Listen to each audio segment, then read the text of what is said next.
Welcome back to Show and Tell with BTL. I'm still Will. And I'm Andrew. Good morning. And through the magic of television, we have gone from cats to traditional music enthusiasts. What does that mean? What does that mean, sir? Good morning, Bob. How are you? I'm doing great. I think one way to say it, traditional music, we define that as things that can be played with acoustic instruments in an acoustic setting. It includes genres like bluegrass, folk, old-time, roots music, things like that. All right. And so many folks, I would think that, when would we say this sort of started? I mean, several hundred years ago type of thing? In the year 200 AD? I think it started in the oral tradition. So many of the people from the Appalachian people and things, they brought a lot of that with them from Europe, correct? That's correct. And you would hear a lot of that music kind of like, on your front porch or in your church. Exactly. And that's what we're trying to replicate is, enjoying music in person with friends without a lot of production. I understand. So tell me, give us a sort of a rundown, a history all about the Huntsville Traditional Music Association. Okay. Well, we started in 1966. Janie and I weren't around at that time, but it's a nonprofit organization run by volunteers, and it's all about encouraging participation in traditional music. What's important about not forgetting music where we came from? Why is that so important today? I think he's tossing it to you. I am. It's either one of you. And before you answer, who are you? Oh, yes. Good morning, Janie. How are you? Good morning, gentlemen. I'm Yes. Janie Brill, and I'm the performance chairperson. I book the artist for our monthly coffee houses. Okay. As someone who grew up in a musical family and had the experience when I was 4 years old of hearing a fiddle, that was the moment for me in which I became enchanted with traditional music.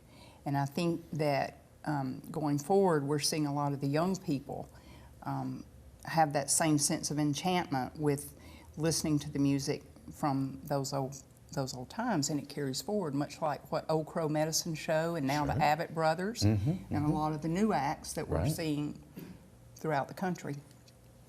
So that was just sort of a natural part, I think, almost of everyone's home. Well, I mean, I remember as a kid with my parents and grandparents in Marshall County, I mean, they weren't musically inclined, but they would sit around and just pick and play and just sing little, my dad always sang a song about a frog. And I think it was like a song about a frog and a scorpion or something that stung the frog or something. That's one that sticks in my memory. So what's currently going on at the Traditional Music Association? Well, we have, in addition to the coffee houses, we have a number of focus areas, and our mission is the preservation and the performance of traditional music. Bob has been in the organization much longer than I, and he has worked in some of the other areas that our members and our volunteers help out with. Bob, Okay. share those with us? One of the things we do, we have a monthly jam in the Huntsville Downtown Library. Okay. And that gives folks a chance to hear the music, get inspired by some new tunes, and get comfortable playing in front of people in a very low pressure situation.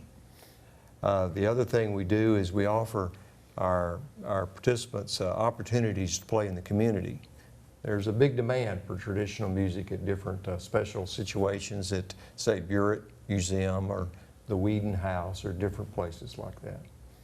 So the history of Huntsville kind of lends itself to wanting that type of music as part of, to reflect, to recreate, sort of like if you were at the Whedon House or if you were up at Burritt. I mean, what a natural setting for that to be in, yes. Now, one thing you mentioned was the coffee houses. A lot of people out there don't know what you mean when you say that. So can you explain that? Yes, so the coffee house is held monthly. The fourth Tuesday of every month at 7 p.m. in the old church at the Burritt. Okay. And when we host a coffee house, we focus on acoustic music. So acoustic, as Bob mentioned, can be is traditional in all its forms.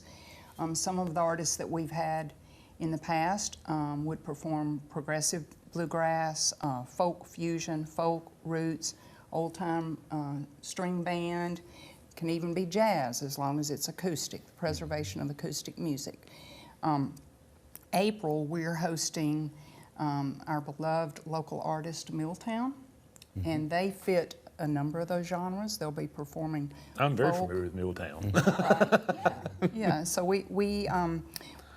as the person who's responsible for booking the artist for HTMA, I try to provide a blend of genres of music as well as to bring in the local artists that we know and love in the Huntsville community, as well as bringing in some of the younger artists from outside the area. So April we have Milltown.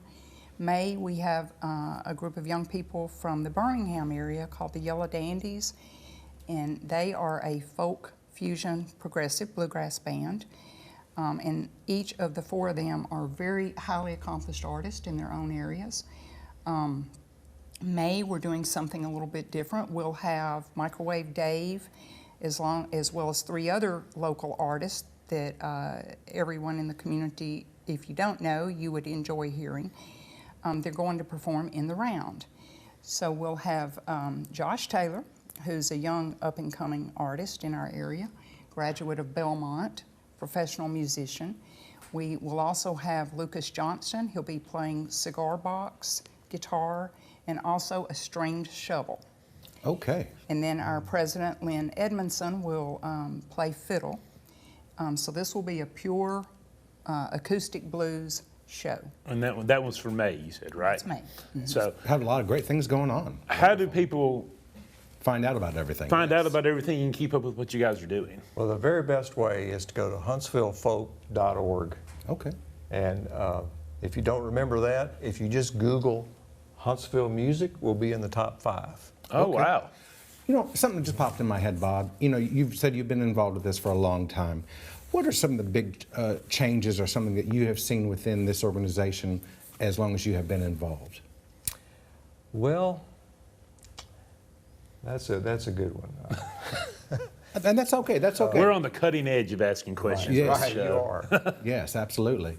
Well, it's Well, all. I think one thing I've seen is talent of young people. You know, we have young people coming in that are not even in high school or adept with their acoustic instruments. So, Well, and and that's so important for a young musician. In order to develop their own style and who they are and their influences, they kind of have to know where they come from and who they are, and embracing perhaps, you know, an older style of music, you know, could have an influence on how they create their own sound, you know. Yes. So, with all that, we are going to wrap it up, and we will see you guys on April 25th. April the 25th. Yes, that's wonderful. And like I said, before we started filming, I said I've seen you guys several times over the years. I'm a big folk music fan, so And that was huntsvillefolk.org or .com? .org. .org. Okay. HuntsvilleFolk.org. We will see you guys in just a few minutes. See you in a minute. Thank you for having us.